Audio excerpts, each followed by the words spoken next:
जय हिंद साथियों। Unique study with Ajay YouTube channel के ऊपर आप सभी का बहुत बहुत स्वागत है। देखो साथियों, आज मैं इस वीडियो में बात करने वाला हूँ यूजीसी नेट की एक्सपेक्टेड कट ऑफ के बारे में कि अब की बार कट ऑफ कितनी जा सकती है। लगभग सारे के सारे सब्जेक्ट्स और सारी की सारी जितनी भी कैटेगरी हैं उन सभी को मैं यहाँ पर कवर करने वाला हूँ। थंबनेल के ऊपर आपने देखा होगा कि अब की बार कट ऑफ कम जा सकती है। आपने देखा होगा थंबनेल के ऊपर कि अब की बार पिछले साल की तुलना में कट ऑफ कम जा सकती है। उसका क्या कारण है? क्या ये रियल में ही कम जाने वाली है? देखो मैं बताता हूँ। सबसे पहले तो मैं एक बहुत ही खुशखबरी की बात बता दूँ आपको, शायद आपको पता होगी, यदि नहीं पता है तो फिर से यहाँ जान जाओगे आप। देखो ये 10/8/2021 को एनटी के द्वारा यूजीसी के संबंध में नोटिफिकेशन जारी किया गया था और उसमें एक बात बोली गई थी। यहाँ पर मैंने इसको बाकायदा अंडरलाइन कर दिया। The slot of JRF of both UGC net of December 2020 and June 2021 cycle will be मर्ज। ठीक है, यहाँ पर स्लॉट शब्द लिखा हुआ है, स्लॉट। ठीक है, कि दिसंबर 2020 और जून 2021 साइकिल को आपस में मर्ज कर दिया गया है और इसमें जो जेआरएफ का स्लॉट है उनको क्या कर दिया गया, मर्ज कर दिया गया। तो यहाँ पर जेआरएफ के लिए तो उन्होंने फिक्स बोल दिया कि जेआरएफ पहले क्या होता था, पहले जितने कैंडिडेट पेपर देने के लिए बैठते थे उसके 1% का जेआरएफ होता था, 6% का नेट होता था। यहाँ पर जेआरएफ के स्लॉट्स की बात की गई है। मतलब अब की बार क्या होने वाला है, ध्यान से सुनना, मर्ज कर दिया गया है दोनों को। अब मैं इस लाइन का मतलब समझाता हूं। अब की बार इस लाइन के अकॉर्डिंग क्या होने वाला है, अब की बार जितने कैंडिडेट पेपर देने के लिए बैठेंगे उसके 2% का जेआरएफ होगा। कितने का? 2% का जेआरएफ होगा।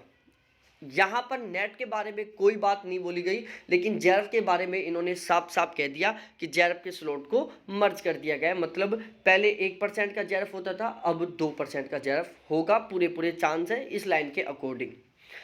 बात की जाए नेट की, नेट के रिगार्डिंग यहाँ पर कुछ नहीं बोला गया। अब सबसे बड़ा संशय बनता है, क्या नेट 6% का ही होगा या फिर नेट 12% का होगा। देखो नेट टोटल 6% का मान के चलते हैं, क्योंकि यहाँ पर नेट के बारे में कोई लाइन नहीं बोली गई, कोई बात नहीं बोली गई।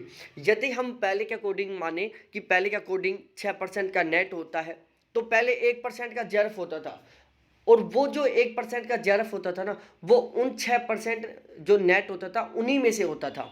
ठीक है, तो 5% तो नेट के स्टूडेंट बच जाते थे और 1% जेआरएफ के साइड में हो जाते थे।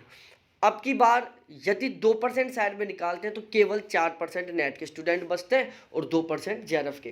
तो हम 100% तो नहीं कह सकते, लेकिन जहाँ तक मेरे को लग रहा है, जहाँ तक मेरे को अनुमान है, जहाँ तक मेरा दिल कह रहा है और मैंने जो भी लोगों से बात की है वहाँ से कंक्लूजन निकल रहा है कि अब की बार जो नेट है ना, वो 8 से 10% कैंडिडेटों का होगा।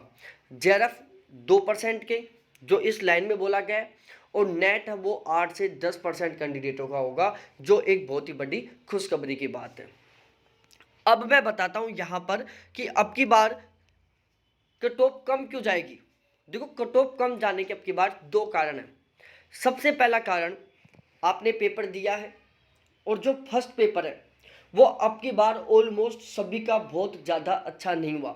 जैसे पिछली बार बहुत सारे कैंडिडेट थे मेरे बैच में जिनके 35+ क्वेश्चन ठीक थे, मतलब जिनके 70+ का स्कोर था।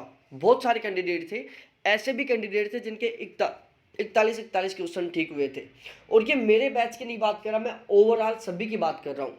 पिछली बार फर्स्ट पेपर ओवरऑल सभी कैंडिडेटों का ठीक हुआ था।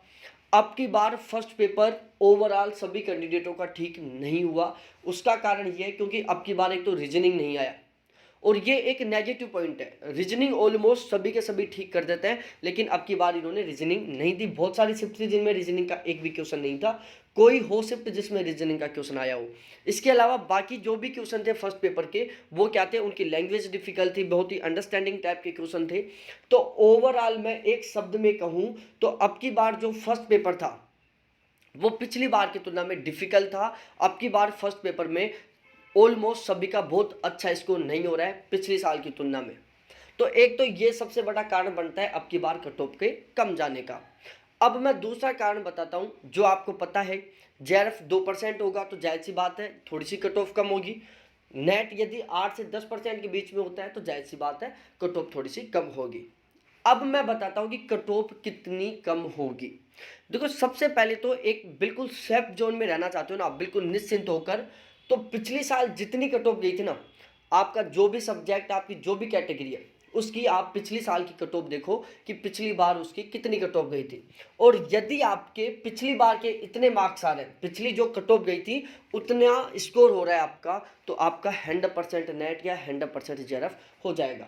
हाँ, अब की बार जो पिछली बार जेआरएफ की कट ऑफ गई थी उसकी तुलना में अब की बार जेआरएफ की कट ऑफ 0.33 या 0.66 कम जा सकती है।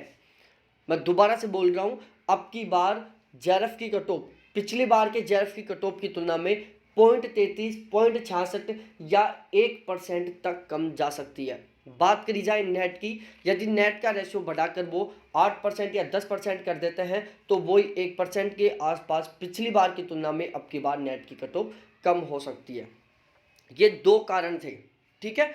तो आप ओवरऑल ये मान के चलो कि पिछली बार जो नेट और जेआरएफ की कट ऑफ गई थी उससे कम ही जाएगी अब की बार नेट और जेआरएफ की कट ऑफ, और ये लगभग क्राइटेरिया रह सकता है 0.33 से 1% के बीच में, ठीक है। जैसे किसी सब्जेक्ट की पिछली बार कट ऑफ 56% गई थी, तो अब की बार लगभग पूरा चांस है उसकी 55% ही कट ऑफ जाएगी।